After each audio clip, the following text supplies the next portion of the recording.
Top Democrats want the party's nominee to drop out of that U.S. Senate race in Maine. Graham Platner has already battled scandals around a Nazi-linked tattoo and a history of off-color comments online. But after a new allegation of sexual misconduct yesterday, former allies are speaking up. Our Huey-Burns is in Maine with the latest.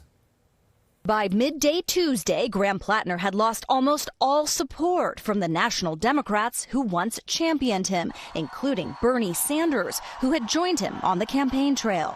And one of the country's most prominent progressive voices, New York City Mayor Zohran Mamdani, also called on him to step aside. I believe that it's time for him to drop out of the race. This after the latest bombshell allegation in a campaign full of controversy. Jenny Rassicott, who dated Platner 5 years ago, says he raped her.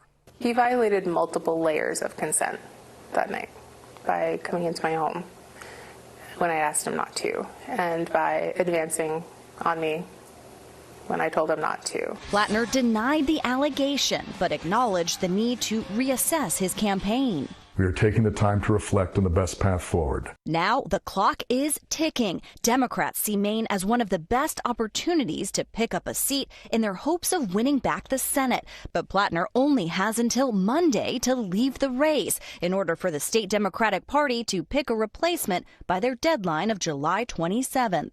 Platner, an oyster farmer and Marine veteran with no political experience, had risen in the polls in part because of his progressive left views. Platner wants to take the little bit of leverage that he has left to use to influence whether or not, say, an ally or someone who shares his political philosophy would be able to replace him, as opposed to maybe a more establishment choice.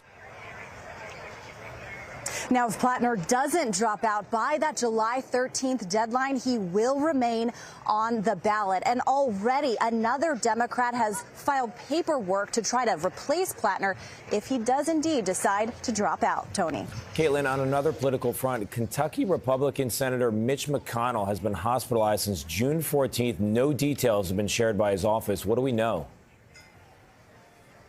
That's right, Tony. The 84-year-old former majority leader has been in GW Hospital in Washington, D.C., going on 4 weeks now. And his office has only said that he's continuing to recover, but it's not clear from what. Now, two top Republican senators said that they did talk with McConnell today and said that he was fully engaged, but they provided no update on his condition.